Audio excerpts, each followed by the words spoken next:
Hello everyone and welcome to my brand new video. Today I will show you how to use NMAP in Kali Linux. NMAP is a scanning tool that a lot of penetration testers use to discover systems and networks and see what type of services are running on it. NMAP stands for Network Mapper. It is free and open source, so everyone who is watching is able to use it.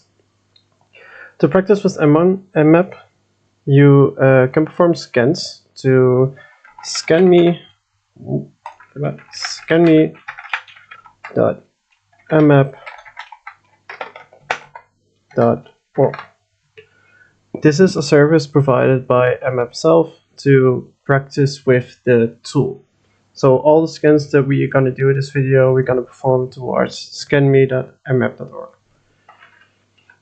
In case you want to know what type of options NMAP has to offer, you can type men mmap. And as you can see right here, you can see all of the options you can provide to the scan and get different types of results. The first scan that we're gonna perform is the default mmap scan. So in this case, by default, NMAP performs a SYN scan, which means that it performs a three-way handshake. Well, in case some of you don't know what a three-way handshake is, basically it is the connection between two devices, for example, a client and a server, where the first client who wants to make a connection sends a SYN packet to the server, which was actually asking for, hey, can we make a connection? When the server agrees to the connection, it will send a SYN acknowledge. So it acknowledged the connection. The last part of the two handshake is where the client acknowledged the acknowledgement of the server. So a connection can be stabilized. So let's continue. The results from scan shows which ports, in this case, are open on the target machine.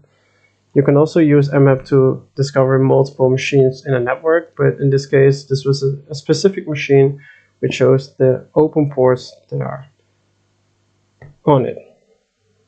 So in this case, we can see, for example, FTP running on port 21, SSH running on port 22, etc. In some cases, you want to know what version is running on a service.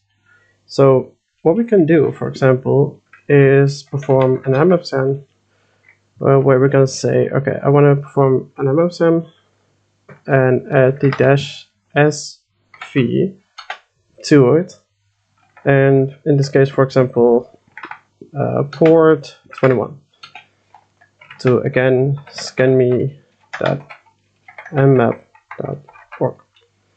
So when we perform this, it will only scan port 21 and it will see if it can find the version that is running on it.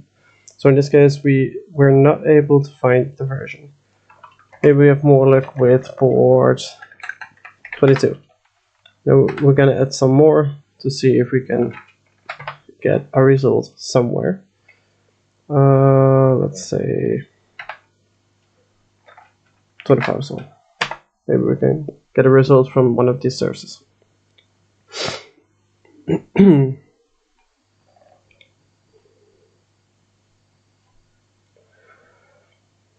Might take a while. When you press enter, you can see the progress of this current scan. It can be useful sometimes. You can also add the -v to it for verbose, so it will show it by default. But that's up to you. So it took a little bit longer than I expected. I don't know where it went wrong, but in this case it doesn't matter. I decided to only show port 22, which results in the version that you are looking for. So by adding the -sv option, you are able to get the version of the service that is running on a specific port. So another option which you can do is the capital S option, which stands for stealth. This means stealth, and what it actually does when we get back to the Trigger handshake is that in this case the client is performing the NMAP scan, sends a SYN packet to the server. The server replies to the client with the SYN-ACK, but then the client stops responding.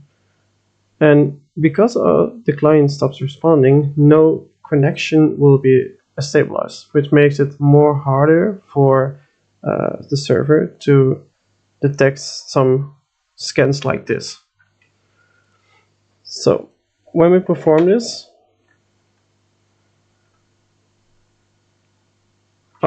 I need root privileges apparently.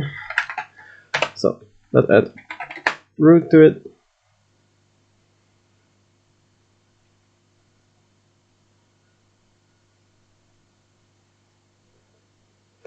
And once again, you get the results, the same results actually as the default scan, but this time you performed a stealth scan.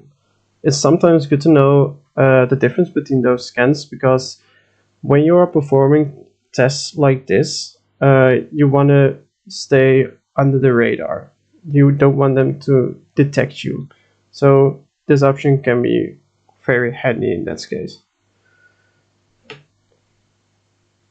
There are a lot of other options, but I want to discuss only one more, and this is the SC option, which is going to perform some default scripts to all the ports. So in this case, you can get some more information about all of these services. So when I run this, let me show you. It might take some time again.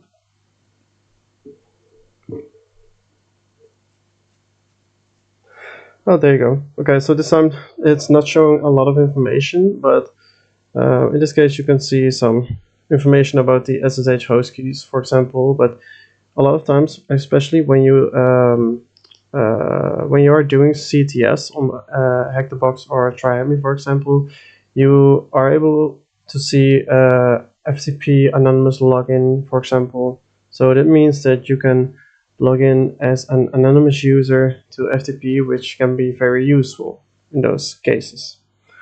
But as I said before, there are a lot of options to NMAP, and I would suggest that you are gonna try it out yourself and use the manual, the documentation online to get some experience with it. This was it for now. I hope you enjoyed the video. If you liked it, please leave a like and subscribe to my channel.